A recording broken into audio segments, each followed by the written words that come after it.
Trauma and Triggers contains explicit content. Please check the show notes for details.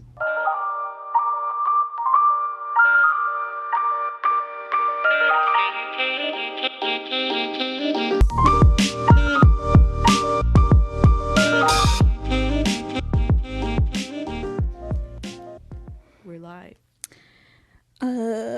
Immediately on your phone. I'm trying to find our script. Oh, I forgot. I'm sorry. Welcome No need for the attitude. Mind your own fucking business. Welcome to Trauma and Triggers, where all we have is attitude and not hate. minding your business. I'm Sabrina. I'm Audrey. And today, on this unstructured episode, we're talking about how hard therapy is. How big and hard. Oh, I forgot to ask. Are you okay with me calling this episode "Therapy is Hard Like My Dick"? Yeah, I'm good with that. Because that's what it's going to be called. It's giving BDE. Something that we have Therapy has BDE. Absolutely. Big dick energy is therapy. Absolutely. People who admit that they go to therapy usually have BDE. Yeah. Not all the time. Not definitely not all the time. But some of the time. Who's? Huh? I'm trying to think of some people that I know that go to therapy that I'm like. You and me. Easily. Every time we walk in that the room. don't have BDE. Oh, that don't have BDE. Sometimes it's better if you listen to me and let me finish my sentence. Sometimes. Not always. Frequently, it's better if I cut you off.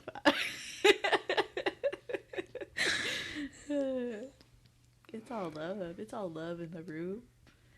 All we're feeling in here is love. Who else goes to therapy besides us that we know? A lot of people should. So many people should be going to therapy that we know. I feel like people aren't open about going to therapy.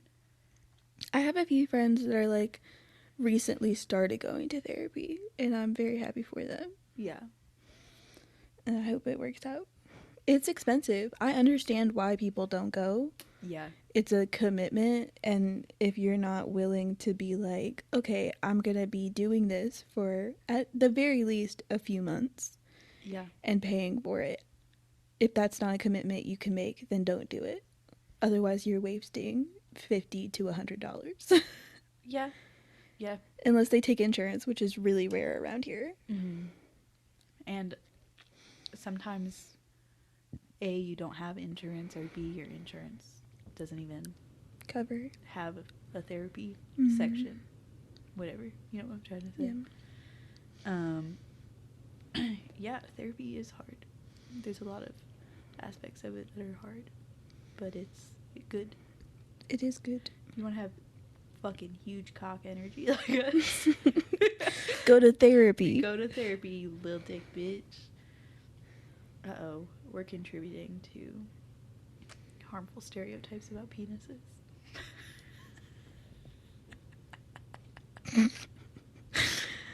Sometimes I just imagine, like, I feel like I have such little control over my facial expressions around you. I imagine that if we did show our faces, it would just be so weird. Yeah, no, I think it would be fabulous. To see myself react to you in real time. Yeah. I would struggle with that. I would love to see my face when I'm about to say something that will piss you off, and then see your face when I say it. I would love just make a video clip, replay it when you need to laugh. I think that would make me giggle, because I feel like when I know I'm about to say some fuck shit, I feel my face turning into the smile devil emoji. It's giving the Grinch sometimes. It's giving the Grinch Who Stole Christmas. Yeah, I'm about to steal your joy.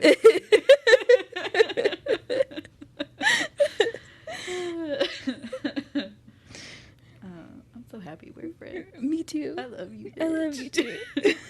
We don't say that enough on here. We say it to each other plenty, but these people probably think that we hate each other. They think we're frenemies. They think we're a toxic Absolutely. friendship. This is just how we show love. Yeah, our coworkers also think that we are ready to fucking fight and kill each other. Yeah. But I would die for you without hesitation. So that's so crazy. It's so funny to me because, like, we'll be fighting and then I'll be leaving and you're like, see you tomorrow? I'm like, yeah, 10:30. Like, how do you fuckers really think this is real? I don't understand. Be fucking for real right now. So I guess we'll start. I guess we'll just get into it. So today, obviously, we're talking about therapy. Yeah. And, you know, why people might have difficulties with therapy and why we have difficulties with therapy.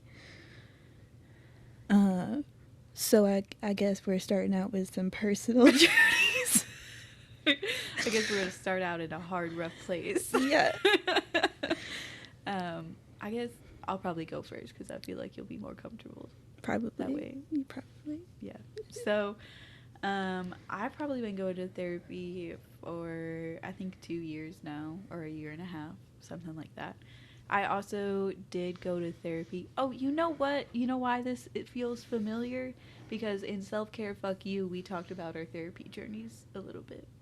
Did we really? We did do that. But now we're going into it more.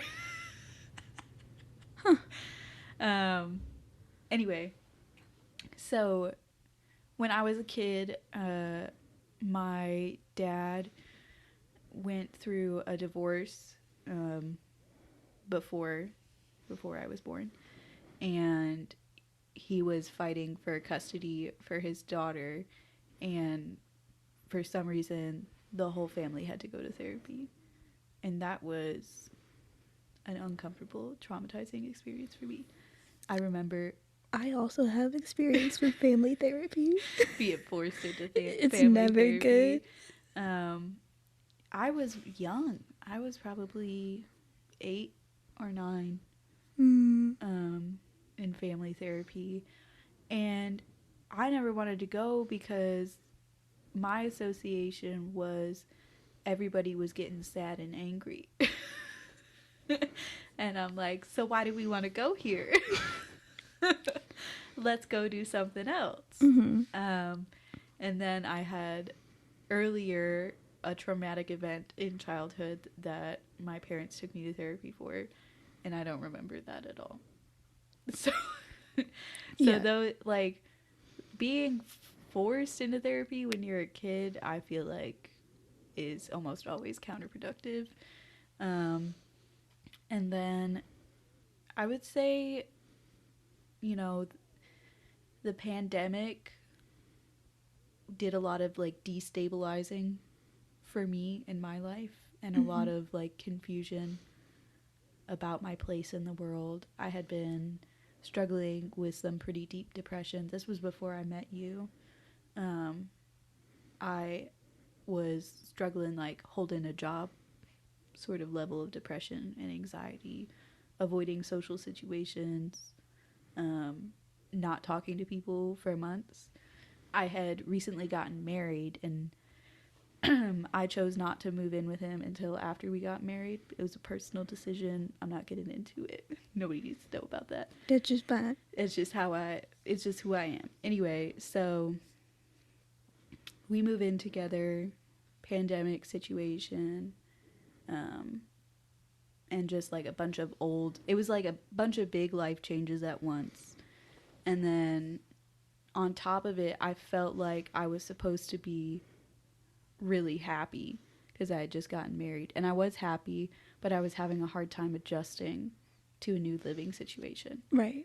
And then I felt guilty that I wasn't, like, over the moon. It's crazy how much of my problems are just me feeling bad that I'm feeling the way that I'm feeling. I agree. You agree for me? Or in general? Both. Yeah. I also have that issue. Yeah. A lot of guilt because I was supposed to feel a certain way, and I wasn't feeling that way because I wasn't comfortable in my space. So with the support of my husband, I was able to find a therapist who, luckily, I got, like, it was from the first meeting, got along with her. And not everybody has that experience. There's definitely a lot of horror stories I've heard where people go into therapy and the therapist is just not listening. Yeah, thinking doesn't really seem to care about your situation, or like I hear a lot of like religious stuff where like it's clearly like they're just not jiving because of that. Yeah. Not even necessarily like judgment on the religious side, just like there's a disconnect in how a person is supposed to feel or respond to life changes. Yeah, I grew up in the church and I still attend, and there's definitely like a place for a religious perspective in counseling and therapy, and I know people that it has benefited so much. Right. But there's definitely situations where there's so much personal shit to religion. So there's a lot of personal shit involved in religion and personal interpretation, right? So you might be a religious person going to a counselor, and for example, there are people who don't believe sex outside of marriage is acceptable, and then there are people who believe it's perfectly fine. So you go to a religious therapist who believes the opposite of you on whatever spectrum, and it's not really effective therapy. Yeah. There's a bunch of situations like that. There's people who go to psychiatrists thinking they're psychologists or counselors, and instead of getting any sort of therapy, they get medication. They get medication, and they get medication and a diagnosis that maybe they don't feel fits them. Yeah, there's a lot of confusion about the whole psychiatry versus psychologist. I personally think that you should see a psychologist first before you see a psychiatrist. Yeah. 'Cause like they're not going to spend a ton of time trying to get to know you or your situation. And I personally think that it takes time to be able to diagnose somebody. Right. And if their ultimate goal is to diagnose you and give you medication and send you on your way, it's probably not what you're looking for. You know, unless you already have an idea of what you need and the idea that you want medication and a diagnosis, don't go. Yeah, which is why a lot of counselors don't do insurance, because insurance won't cover it without a diagnosis most of the time. Yeah, I've done insurance billing for psychologists before, and it is annoying.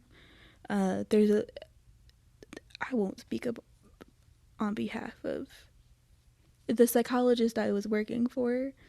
Did a lot of like, honestly speaking, nowadays most people who are in therapy could easily be diagnosed with anxiety or depression.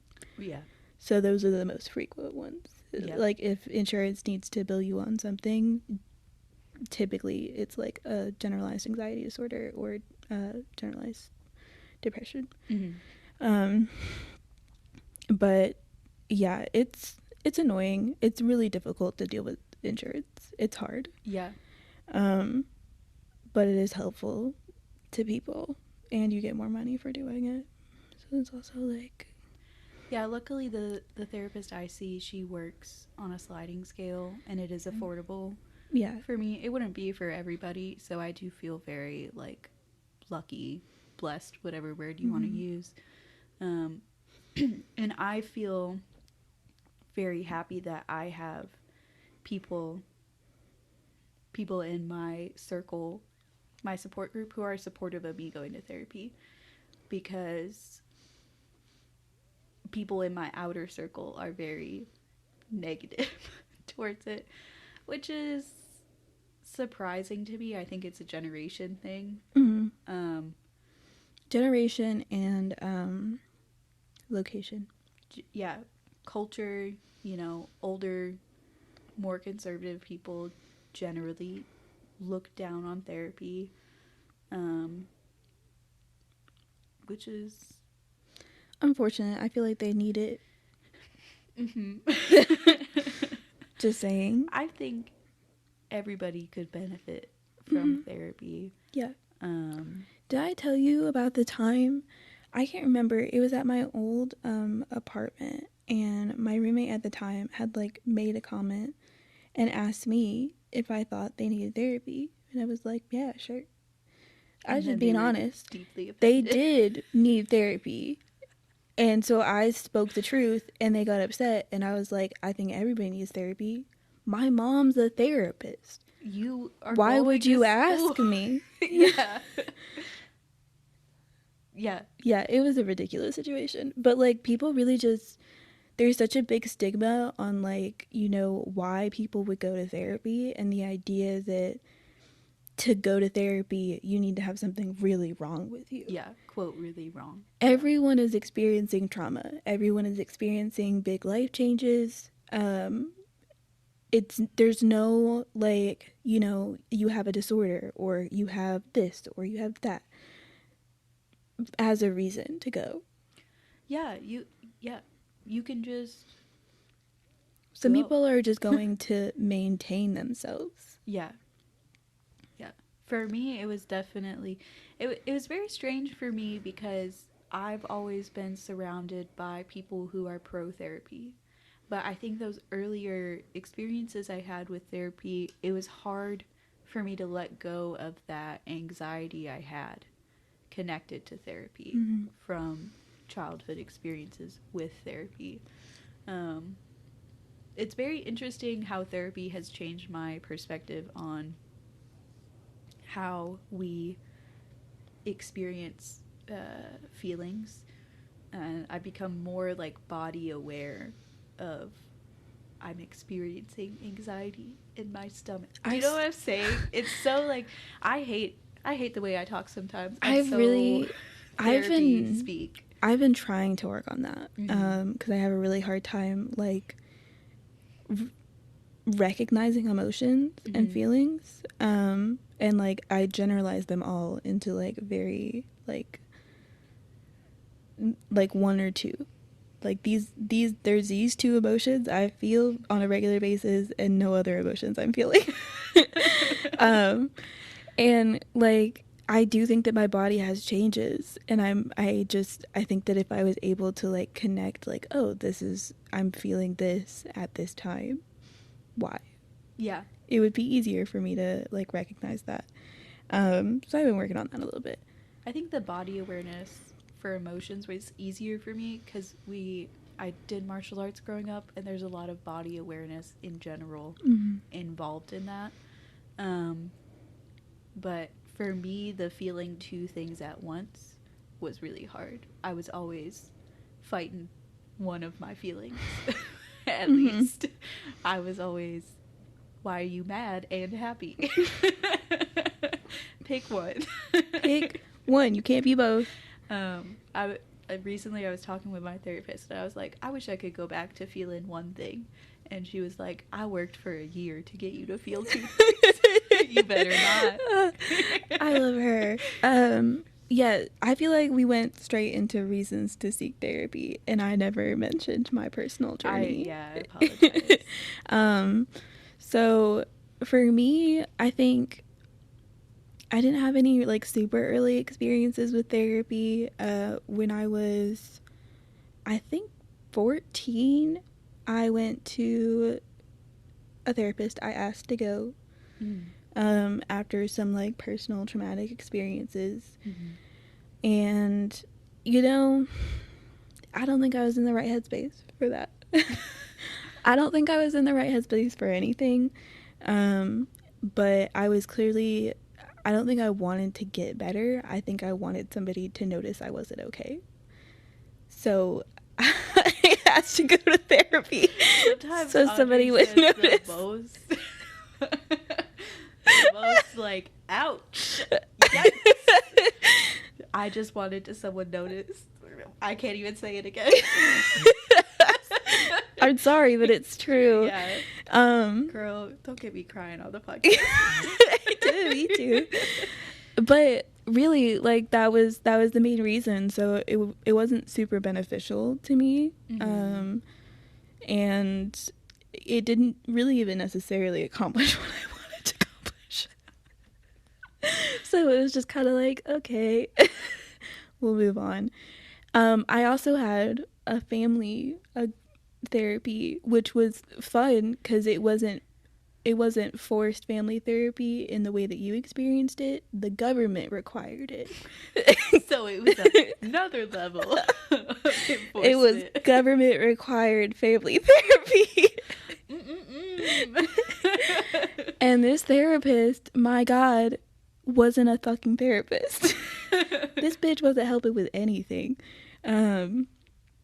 So, like, my sister was giving my parents the silent treatment, and she was the main reason why we were doing all of this. So it was, like, really weird because she wasn't talking, and then my parents were just there. And then I was really mad. I was just so mad. And then if you go to, like, other days where things were happening, and, like, we had another therapy session, this bitch brought in some water bottles, some cotton balls, glitter glue, and we made water snow globes. That was our therapy session. Girl, our therapy session somehow turned into the therapist paying for us to go out to family dinners without him there. The therapist giving us money to go out to a family dinner. That's insane. I don't know if okay, let me be clear. I don't know if the money came from him for sure, but somehow family therapy turned into, and he was like approving it, and he would like in sessions ask how like I knew the family dinners were connected to him. Yeah. But yeah, for some reason it turned out us going to like really nice restaurants as a family. That's wild. Yeah. I shouldn't complain. Not us. It was bizarre. I can't relate. I remember one specific time I was so frustrated with how the family therapy was going. I was like 15 at the time. I think I literally walked out of the house and just ran for a mile. As I walked back. I was just like, I can't do this anymore, and then I dipped. Dude, I remember one family therapy session. My brother was just like, he was in rebellious teenage phase, and he was telling my dad everything that was wrong with him. And then I saw my mom and dad crying, and then I start having a panic attack. And then I run over to my mom, I grab her arm and cover my eyes with her arm, and then I just freeze there for the rest of the session. I just fucking, I possum it, bitch. I'm like, play dead. What? I'm not here. Relatable. Yeah, that was a very odd time in my life. It was just max chaos, so I don't remember a lot of it. But it was definitely a weird experience having, like, not even just therapy forced upon you, but the government being like, you guys need this. Do it now. Oh. And then the therapist not really even being good at her job too. Like, that was must have been just bizarre. an added. Was your mom a therapist at the time? Yeah. My mom's been a therapist since before I was born. Well, that must have actually, yeah. Yeah, it must have been weird for her being like, this bitch sucks. Did she think that I don't remember. Okay. I don't remember. I'm sure on some level she acknowledged that, but I think a lot of it was just their main goal was to, like, promote. It was basically team building exercises. Like, let's be honest. That's kind of what was happening. It real. So it wasn't really like family therapy. It was like, you guys need basic communication skills. and it didn't work. But those snow globes. I think we might still have them. No. Oh my god. I think they might still be in my mom's basement. Oh my god. But anyways, moving on from my traumatic, weird childhood. Why not? Let's stay here. Let's stay here forever. Yeah, I recently, well, not recently, I've been going to therapy for about a year. And funnily enough, I met my therapist through Sabrina. We have the same therapist. Yes. The way I recommend my therapist to every single person, I have the briefest of acquaintance with. Yeah, and I think I'm the only one that's really taken you up on the offer. Absolutely. But yeah, we have the same therapist. I think I've been going for maybe a little over a year. And yeah, it's nice. I'm feeling good. I vibe with her. Yeah. My main reason for going was really to I had a lot of reasons. And I think the further I went into therapy, the more I was like, wow, there's also that in this and that. And it was just like my original reasons seemed kind of minimal almost. Like they were hiding deeper things. Yeah. Like one of my reasons for going was I was really struggling in like my relationships and like sex life. And turns out I had some undiscovered sexual trauma.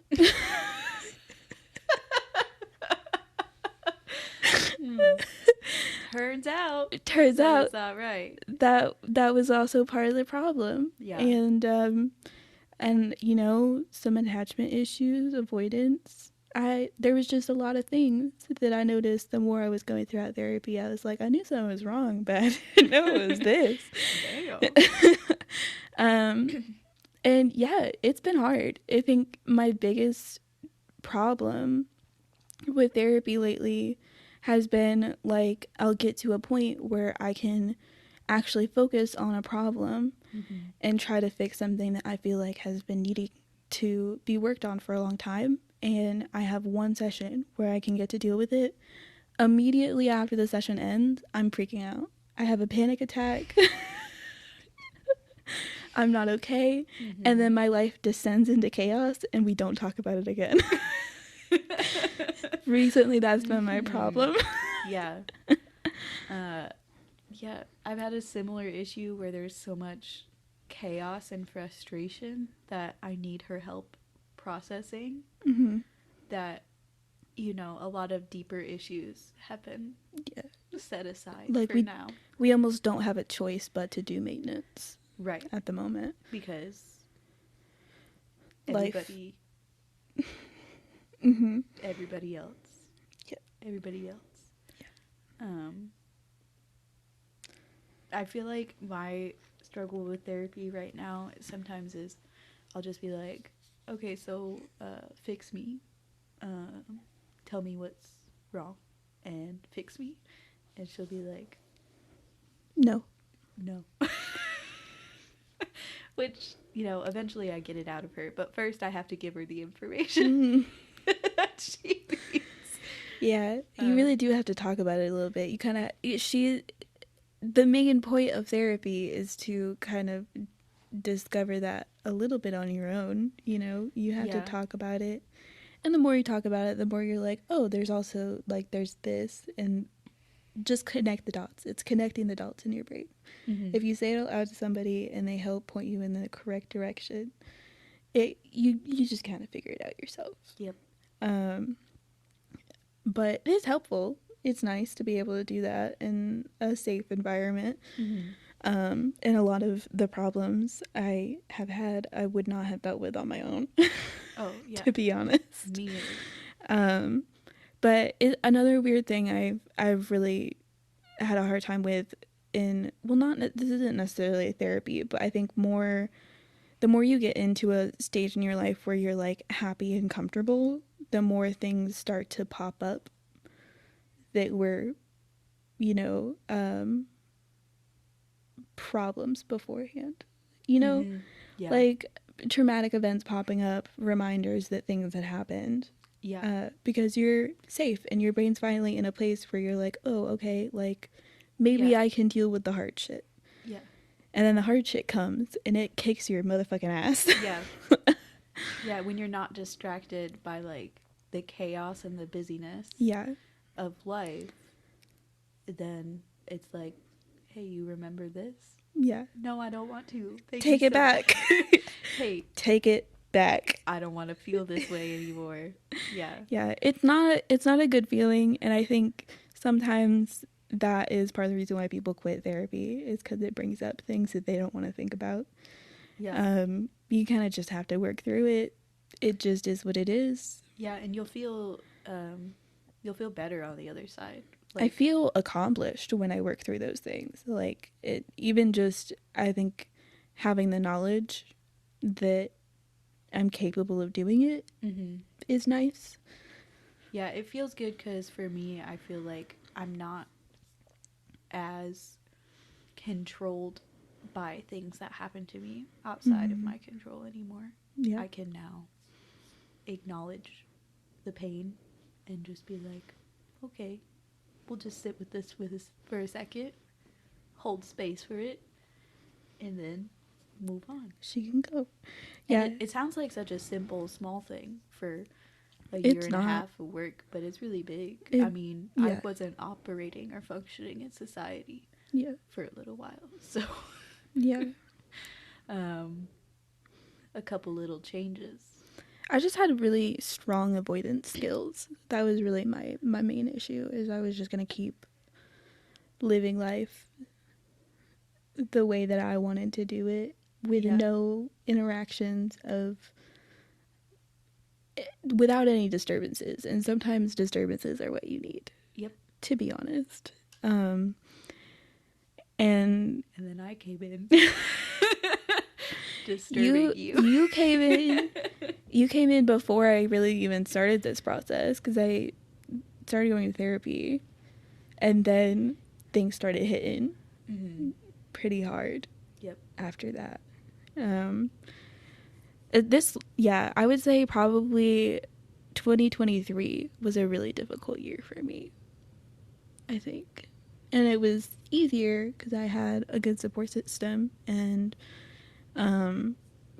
people to help me, but there was a lot of big changes happening and resurfacing of past difficulties and trauma that was hard to deal with. But we made it, folks. We did it. We made it to 2024. 2024. I'm sure this year will kick us in the ass too. Oh yeah, probably. Absolutely. I'm supposed to move away from me. Huh. Oh my god. Yeah. Yeah, it's a time. It is a time. In the arms of an angel. I love trying to guess whether or not you're going to say of an angel or of a squid. Yeah. I like making you play that guessing game too. I know. I feel like, did we hit all our talking points? I feel like we did reasons to seek therapy. We haven't done how to know if you found the right therapist. I do want to say something on reasons to seek therapy. Just like you can experience shame and pressure to not go to therapy. I feel like sometimes people can push you to go to therapy when you're not ready yet. Yeah. And we talked about that a little bit. Yeah, both of us have experienced that before. And, if you have the desire to go to therapy, but you can acknowledge you're not in that place yet, that's good. That's a good first step. Yeah. That's a sign of social and emotional awareness. Yeah. I mean, like, personally. Yeah, or even if you can acknowledge that you want to make changes for your mental health, but you're not ready for therapy yet, that's, you know, there's lots of good things there. Don't feel shame about not being ready for therapy. Maybe just explore those feelings, and try to work through them if you have the desire to go, or do things outside of therapy to help process stuff. But yeah, because definitely, you know, I experienced like telling people about my issues, and they would just kind of roll their eyes and be like, "Girl, you need to go to therapy," and like, yeah, I did, But also, but I wasn't ready, and I'm searching for a friend. I need someone to see that I'm upset. yeah, sometimes we just need some acknowledgement of our own feelings. I saw this like statement one time that was like, your emotions are better at processing when other people are seeing them. Yeah.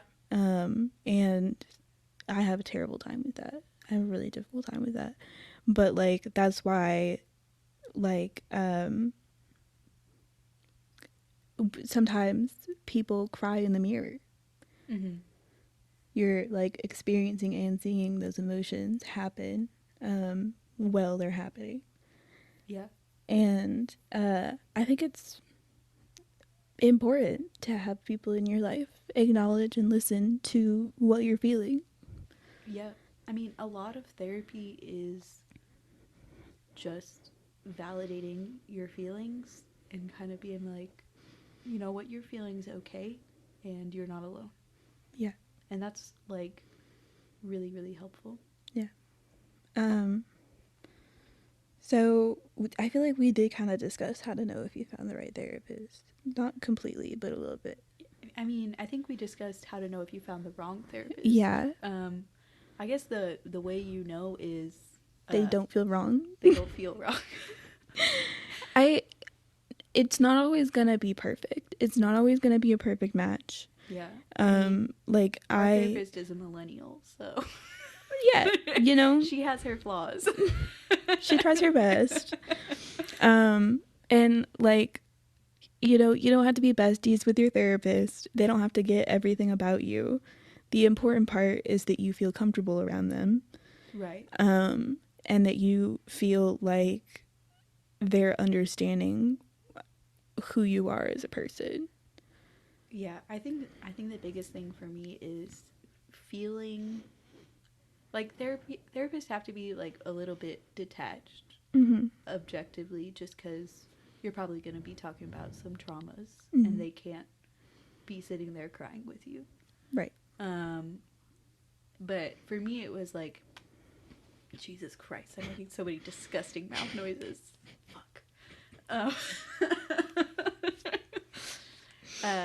Feeling some empathy and feeling some like wanting to be understood. Because I think a lot of people's negative experiences are just feeling like someone wants to fix you, and that can be, you know, that can be dismissive feeling. Yeah, and I think that like another thing I want to mention, finding the right therapist, some of it does depend on what your needs are for therapy. Not everybody is looking for the same thing. Yeah. Some people are really looking for someone to talk to, and there's absolutely nothing wrong with that. But wanting somebody to talk to versus, you know, having an immediate, like, I need to be with a therapist because I just experienced a trauma or a crisis in my life is different. Those two things are different. Yeah. And some people are more qualified to deal with the other. Yeah. So I do think that's another thing to mention and look for if you're trying to find a therapist.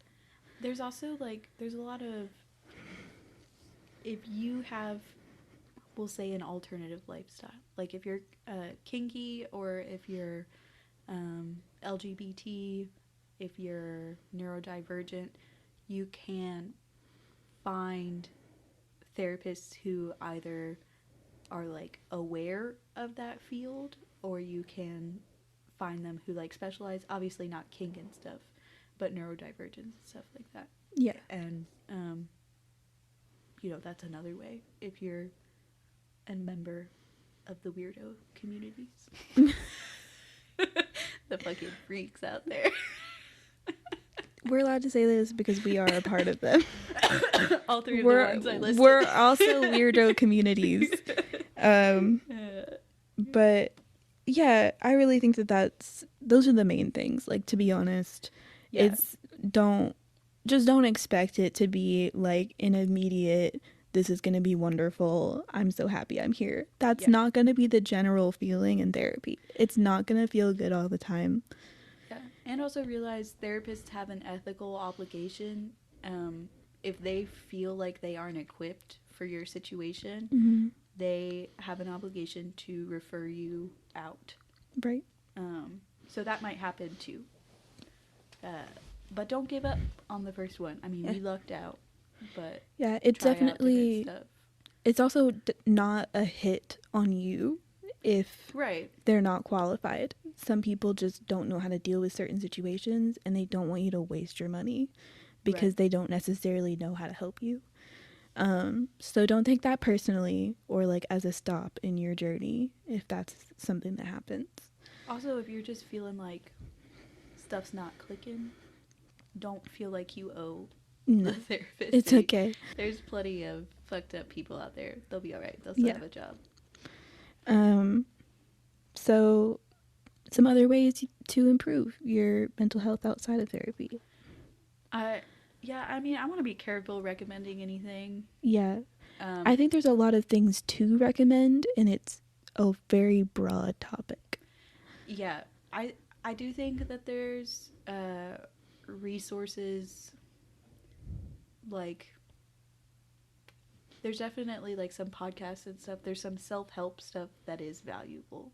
I would just check in with yourself and see if the self-help is making you feel shame, because that's what I've experienced with some self-help stuff. I think the biggest thing that helped me outside of therapy was different mindfulness practices, being able to check in with myself and be like, how we feeling, girl? Not good? And then being like, okay, let's leave. Yeah, I think big ones like setting boundaries, if that's something you struggle with, can really help your situation. In most situations, setting a boundary will help a lot. Yeah, I also feel like taking care of your body, exercise, make some food. I always feel so good about myself when I like genuinely cook.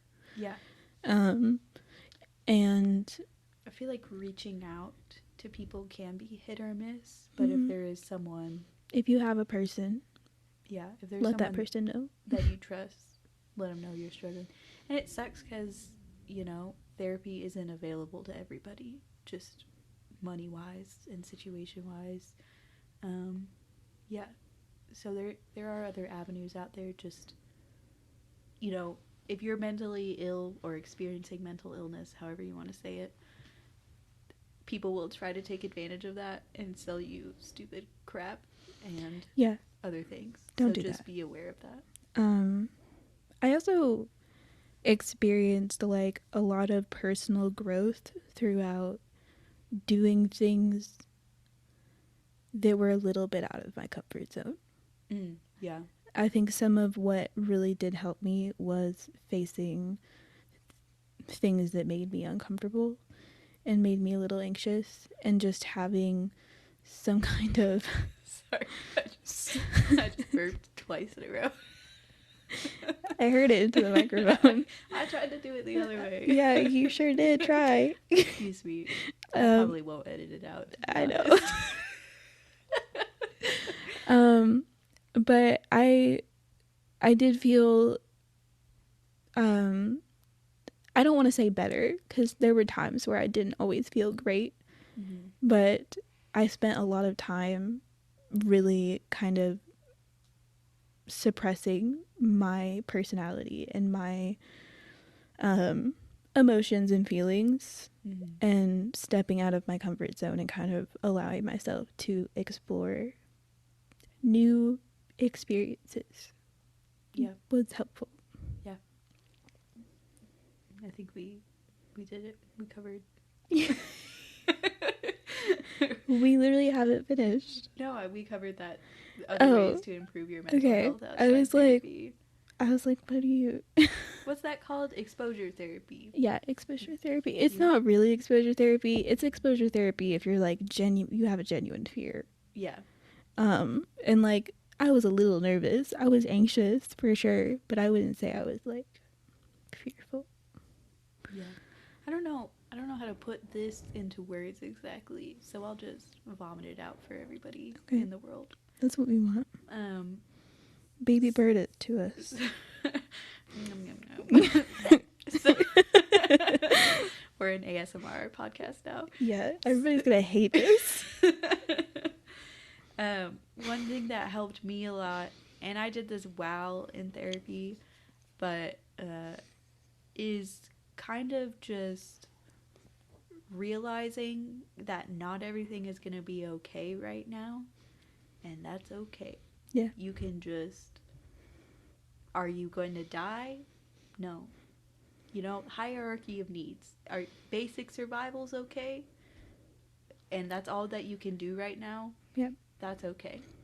Yeah. Try to move on to the next hierarchy if you can. If you can't at the moment, that's fine. Yeah.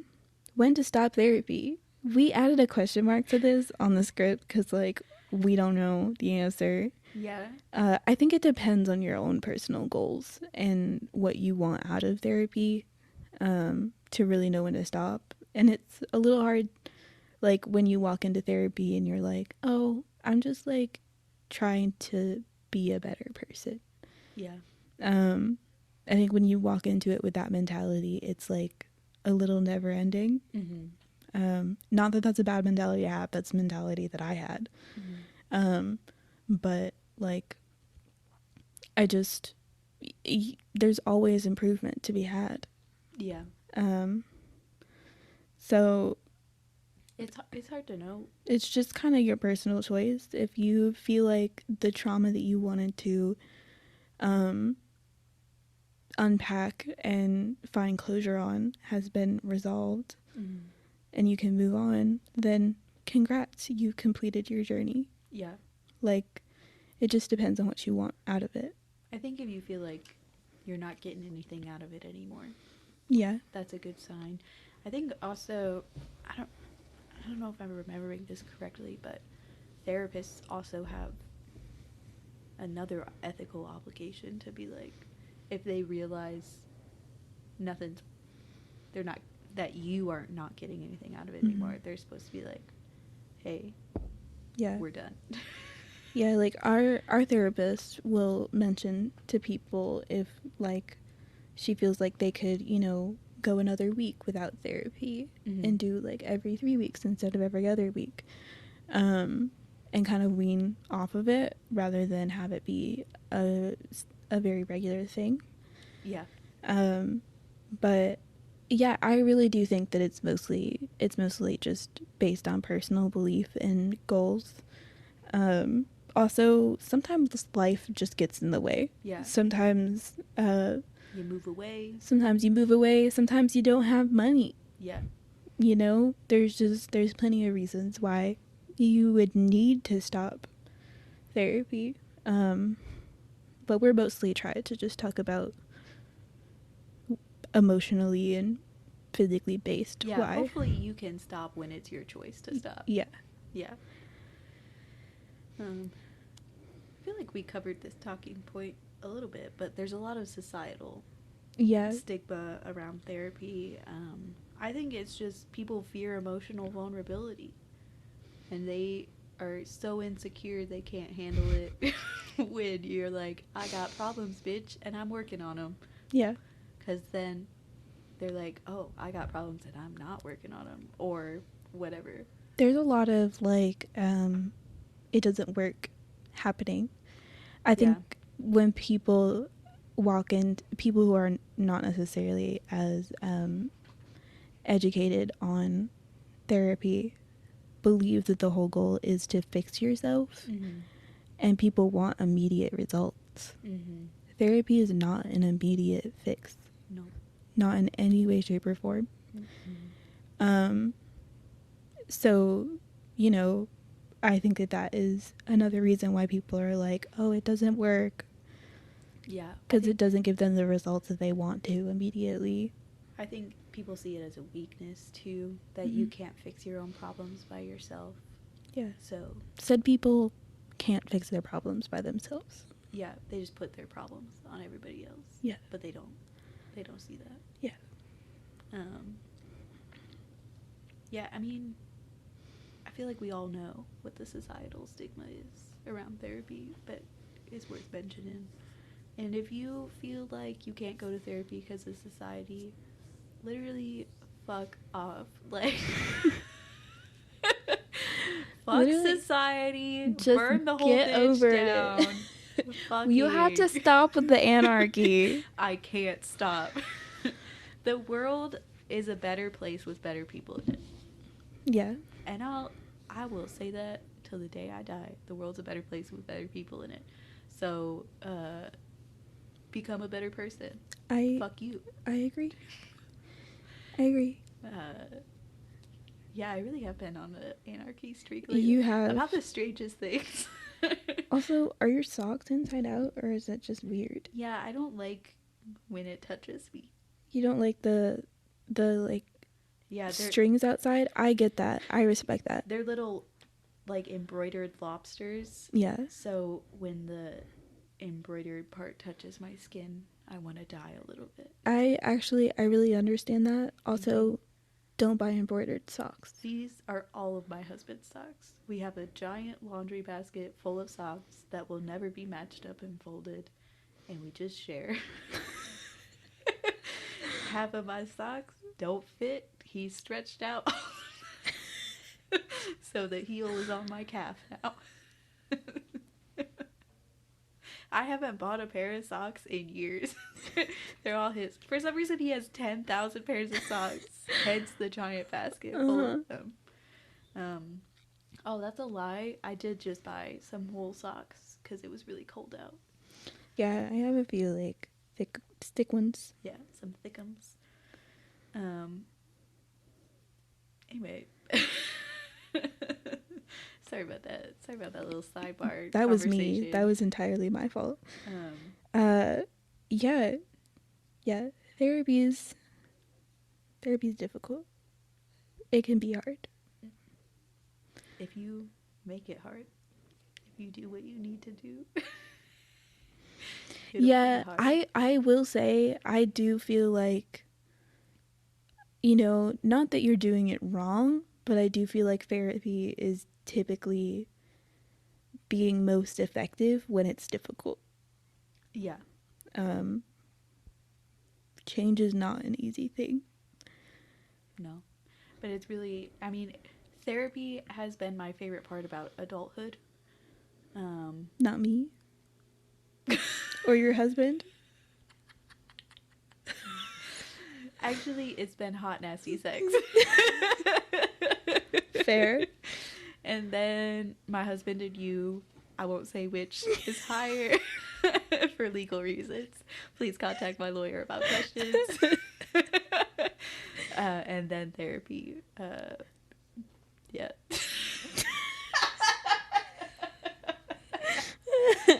It's very empowering. That's all I'll say about that. Mm-hmm. So go do it. Fight the power. Do it. You should. I feel like the best part about therapy has been I'm no longer as much of a slave to capitalism because marketing people can't manipulate me as much because I'm not as emotionally vulnerable.